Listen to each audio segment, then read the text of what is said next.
ഇന്ന് നമുക്ക് നല്ല പെർഫെക്റ്റായിട്ട് ചെയ്തെടുക്കാൻ പറ്റിയ അവിയലിൻ്റെ റെസിപ്പി കണ്ടു നോക്കാം. അപ്പോൾ ഇതുണ്ടാക്കിയെടുക്കാൻ വേണ്ടി ഞാനിവിടെ ചെറിയൊരു കഷ്ണം ചേന ഇതുപോലെ നീളത്തിൽ കനം കുറച്ച് കട്ട് ചെയ്തെടുത്തിട്ടുണ്ട്. ചേനക്ക് അല്പം വേവ് കൂടുതലാണ്.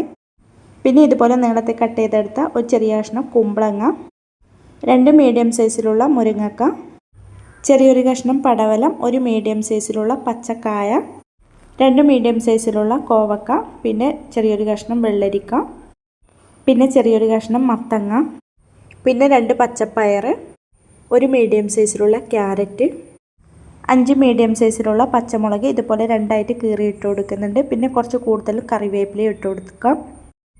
ഇനി ഇതിലേക്ക് 3/4 ടീസ്പൂൺ മഞ്ഞൾപ്പൊടി, 1.5 ടീസ്പൂൺ ഉപ്പ്, കൂടെ 1.5 ടേബിൾ സ്പൂൺ പച്ച വെളിച്ചെണ്ണയും കൂടെ ഒഴിച്ച് കൊടുത്തിട്ട് ഇതുപോലെ നന്നായിട്ട് തന്നെ ഒന്ന് മിക്സ് ചെയ്ത് കൊടുക്കണം.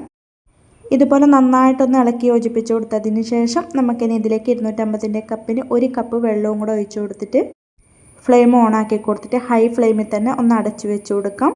ഇതുപോലെ നന്നായിട്ടൊന്ന് തിളച്ച് കിട്ടിക്കഴിഞ്ഞാൽ നമുക്ക് ഫ്ലെയിം മീഡിയം ഫ്ലെയിമിൽ വെച്ച് കൊടുത്തിട്ട് ഒരു 15 മിനിറ്റാണ് അടച്ചു വെച്ച് വേവിച്ചെടുക്കേണ്ടത്. ഇടയ്ക്ക് നമുക്ക് ഇതുപോലെ ഒന്ന് തുറന്നിട്ട് ഇളക്കി ഇട്ട് കൊടുക്കണം.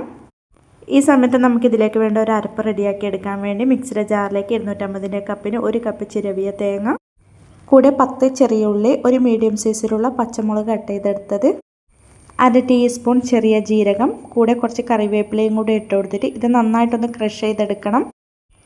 ഇത് ഒരുപാട് അങ്ങ് അരിഞ്ഞു പോവരുത്. ഈ ഒരു പാകത്തിനായിരിക്കണം നമ്മളിത് റെഡിയാക്കി എടുക്കേണ്ടത്. അങ്ങനെ ഇപ്പോൾ നമ്മൾ വെജിറ്റബിൾസ് എല്ലാം ഇവിടെ വേവാൻ തുടങ്ങിയിട്ട് 15 മിനിറ്റ് ആയിട്ടുണ്ട്. വെജിറ്റബിൾസ് എല്ലാം നന്നായിട്ട് തന്നെ വെന്ത് കിട്ടിയിട്ടുണ്ട്.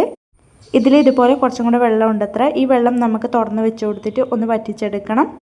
ഈ വെള്ളം നമുക്ക് മുഴുവനായിട്ടും വറ്റിച്ചെടുക്കേണ്ട ആവശ്യമില്ല. അല്പം വെള്ളം നമുക്കിതിലേക്ക് ആവശ്യമായിട്ടുണ്ട്. ഇനി ഇതിലേക്ക് നമ്മൾ ക്രഷ് ചെയ്ത് മാറ്റി വെച്ച ആ തേങ്ങയുടെ മിക്സ് അങ്ങ് ചേർത്ത് കൊടുത്തിട്ട് ഇതുപോലെ നന്നായിട്ടൊന്ന് ഇളക്കി കൊടുക്കണം. ഇതുപോലെ നമ്മൾ ഇളക്കി യോജിപ്പിച്ച് കൊടുക്കുന്ന സമയത്ത് വെജിറ്റബിൾസ് ഒന്നും ഉടഞ്ഞു പോവാതെ വേണം ഇതുപോലെ ഇളക്കി കൊടുക്കാൻ. ഇനി ഇത് നമുക്ക് മീഡിയം ഫ്ലെയിമിൽ തന്നെ ഒരു 2 മിനിറ്റും കൂടെ അടച്ചു വെച്ച് കുക്ക് ചെയ്തെടുക്കാം. 2 മിനിറ്റിന് ശേഷം നമുക്കിതിലേക്ക് 250 കപ്പിന് തന്നെ 1/2 കപ്പ് അധികം പുളിയില്ലാത്ത തൈര് ചേർത്ത് കൊടുക്കാം. ഇനി ഇതുപോലെ ഒന്ന് ഇളക്കി കൊടുത്തതിന് ശേഷം നമുക്കിനി ഇതിലേക്ക് 1.5 ടീസ്പൂൺ പച്ച വെളിച്ചെണ്ണയും കൂടെ ഒഴിച്ച് കൊടുത്തിട്ട് പെട്ടെന്ന് തന്നെ ഫ്ലെയിം അങ്ങ് ഓഫാക്കി കൊടുക്കാം. ഇനി ഇത് നമുക്ക് ചെറുതായിട്ടൊന്ന് ഇളക്കി കൊടുക്കാവുന്നതാണ്.